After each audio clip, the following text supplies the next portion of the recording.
नमस्कार, स्वागत है आप सभी का न्यूज वन इंडिया में। मैं हूं आपके साथ शाफनी पटनायक। बुलेटिन की शुरुआत करेंगे। लखनऊ में तीसरे चरण की 10 सीटों के लिए कल मतदान होगा। संभल, हाथरस, आगरा, फतेहपुर सीकरी, फिरोजाबाद, मैनपुरी, एटा, बदायूं, आंवला और बरेली में कल चुनाव है। 2019 के चुनाव में 8 बीजेपी और 2 सपा ने जीती थी सीटें। संभल और मैनपुरी को छोड़कर सभी सीटों पर बीजेपी सत्ता में आई थी।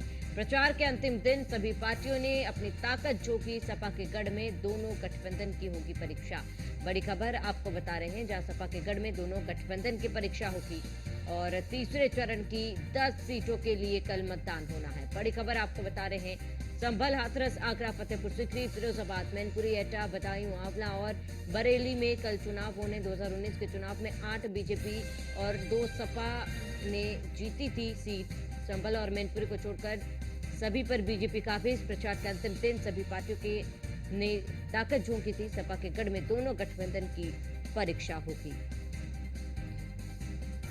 बड़ी खबर आपको बता रहे हैं, संभल, हाथरस, आगरा, फतेहपुर सीकरी, फिरोजाबाद, मैनपुरी, एटा, बदायूं, आंवला और बरेली में चुनाव है। 2019 के चुनाव में 8 बीजेपी सीटें जीती थी और संभल और मैनपुरी छोड़कर सभी सीटों पर बीजेपी जीती।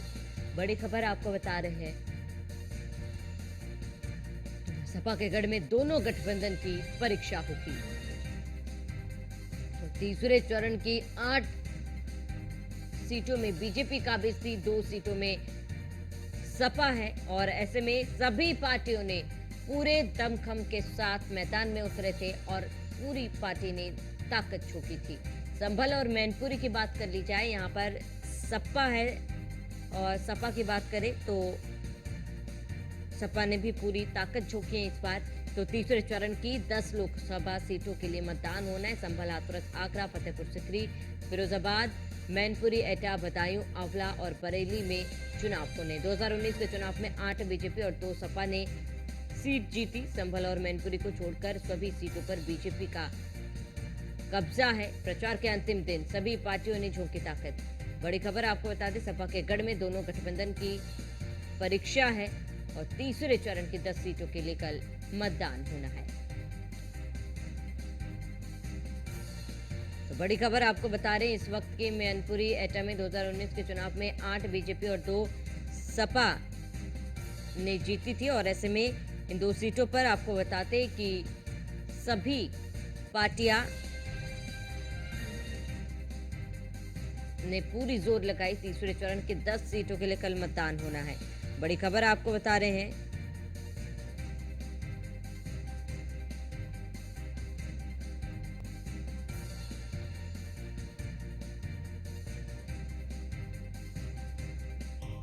अधिक जानकारी के लिए संवाददाता मनीष मिश्रा हमारे साथ जुड़ चुके हैं। मनीष, कल 10 सीटों पर चुनाव होने हैं और ऐसे में अगर कुल मिला के 10 सीटों की बात की जाए तो 8 पर बीजेपी काबिज है और 2 पर सपा। ऐसे में आप इस बार का चुनाव अगर तीसरे चरण का कहा जाए तो कितना इंटरेस्टिंग होने वाला है मनीष?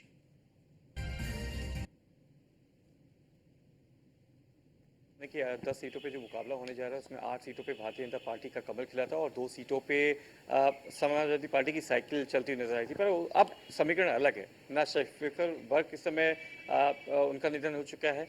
मुलायम सिंह यादव जो नेता थे समाजवादी पार्टी का, उनका निधन हो चुका है, तो उन दोनों की रिक्त हुई हैं सीटें।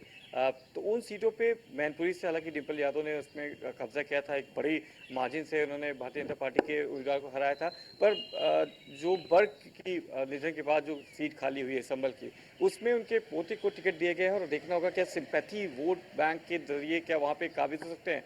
क्या 2 से ज़्यादा जो सीटें हैं उनको लाने की कोशिश की जाती है, क्योंकि बदायूं में आप देखेंगे समीकरण बदला हुआ है। बदायूं में इस समय शिवपाल यादव के बेटे वहाँ से वो चुनाव लड़ते नजर आए। तो अभी इस बार के समीकरण काफ़ी बदले हुए हैं। तो निश्चित तौर से जो तीसरे चरण का जो चुनाव होने जा रहा है बहुत ही इंपॉर्टेंट है और ये तीसरे और चौथे चरण का जो चुनाव होगा चुनाव, वो निश्चित तौर से आप जाने की पूरी ताकत लगाएगी भारतीय जनता पार्टी, क्योंकि अखिलेश यादव ये कहे कि समाजवादी पार्टी के गढ़ में चुनाव हो जा रहा है। उनके गढ़ में एक चुनौती होगी, न केवल भारतीय जनता पार्टी के लिए बल्कि समाजवादी पार्टी के लिए भी एक चुनौती होगी। किस तरीके से जो चुनाव रणनीति है वो कितनी इंप्लीमेंट की गई और क्या समाजवादी पार्टी अपना गढ़ बजा पाएगी, अपने गढ़ को सुरक्षित कर पाएगी। क्योंकि यही अगर आप करते हैं 2024 का ही चुनाव, आगे समय में जो आपका जो रणनीतियां रहेंगी या फिर जो आगे की राजनीति रहेगी उस पर बहुत ज़्यादा इम्पैक्ट डालते हुए नजर आ सकती है। तो निश्चित तौर से चुनौतियां दोनों के लिए होगी, दोनों के लिए बहुत कांटे की टक्कर भी यहाँ पे आपको देखने मिलेगी। तीसरा और चौथा चरण निश्चित तौर से जो समाजवादी पार्टी का गढ़ माना जाता है वहां पे कमल खिलाने की एक चुनौती जरूर रहेगी। और क्या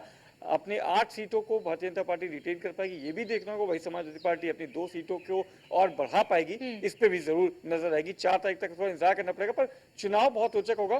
पर जिस तरह के जो पिछले हमने देखे थे जो चुनाव में जो वोटिंग परसेंटेज है वो एक जरूर चिंता का कारण है। और जरूर चुनाव आयोग और राजनीतिक पार्टियां इसको जो वोटर्स हैं उनको निकालने की कोशिश करेंगे। अगर निकलते हैं तो देखना होगा क्या वोटर्स अपना जो मत का प्रयोग है उसमें क्या रुचि दिखाते हैं, क्या इम्पैक्ट होता है। क्योंकि अर्ली मॉर्निंग जो 7 से लेकर 10 बजे तक जो वोटिंग होगी वो बहुत ज्यादा आपको देखने मिलेगी, और शाम की वोटिंग जो होती है वो बहुत इंपॉर्टेंट होगी। दिन में तापमान बहुत ज्यादा गर्म रहेगा, 40 डिग्री के आसपास अभी से टेम्परेचर जा रहा है, तो निश्चित तौर से दिन में उतनी ज्यादा खास वोटिंग आपको देखने को मिलेगी। पर क्या टर्नआउट होते हैं, क्या अपने नेताओं को जिताने के लिए जो बात करते हैं कि हमारे जो वोटर्स हैं वो निकल के आएंगे, क्या समाजवादी पार्टी की गढ़ में समाजवादी पार्टी को वोट देने के लिए वो वोटर्स निकलेंगे? क्या भारतीय जनता पार्टी अपने 8 सीटों को बचाने के लिए उन वोटरों, उन मतदाताओं तक अपनी बात पहुंचा पाए कि जो वो वोटर्स निकल के उनके पक्ष में वोट करें? इस पे भी जरूर नजर रहेगी। बिल्कुल मनीष, अगर पहले 2 चरणों की बात की जाए तो मनीष, जिस तरीके से तस्वीरें देखी गई थी, वोटिंग परसेंटेज कहीं ना कहीं पिछले चुनावों के मुकाबले कम रहा था। और अगर इस बार के इस चरण की बात की जाए तो क्या लगता है कि क्या बढ़त देखी जाएगी, और क्या कारण है जिसकी वजह से वोट परसेंटेज कम रह रहा है? मनीष, क्या लगे?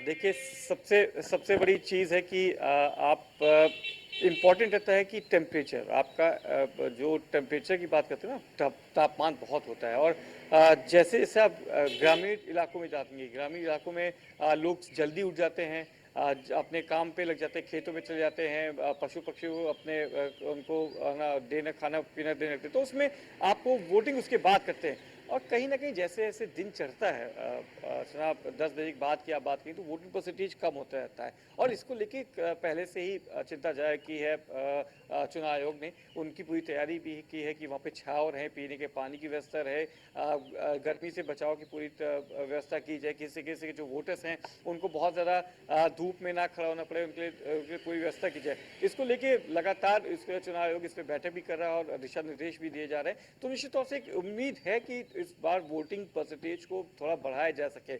हालांकि जो राजनीतिक पार्टी है वो भी अपने बूथ जो मैनेजमेंट है उसको उस पर बहुत ज़्यादा काम करे, चाहे भारतीय जनता पार्टी की बात करें चाहे समाजवादी पार्टी की बात करें। तो जो बूथ सेक्टर पे है, जो बूथ लेवल के जो क्या कहते हैं उनको जिम्मेदारी दी गई है। भारतीय जनता पार्टी के पन्ना प्रमुख और बूथ अध्यक्षों को जिम्मेदारी दी गई कि जो बूथ लेवल से हैं, हर पन्ना प्रमुख को ये जिम्मेदारी दी गई कि 60 वोटर्स को वो लेके आएंगे। अपने जो 60 वोटर्स हैं अपने पन्ना प्रमुख, उनको वोट दिलाने की जिम्मेदारी है। तो कितनी जिम्मेदारी निभा पाएंगे, क्या उनको लेके मतदाताओं को मतदान केंद्र तक ला पाएंगे, ये बड़ी चुनौती है। अगर निकल के आते हैं तो निश्चित तौर से आपको मतदान का जो परसेंटेज है वो जरूर बढ़ता निकल आएगा। और अगर कम आता है तो निश्चित तौर से ये चिंता का विषय रहेगा। ठीक है, ठीक है मनीषा, बने रहे हमारे साथ। तमाम जानकारी के लिए हम लौटेंगे आपके पास।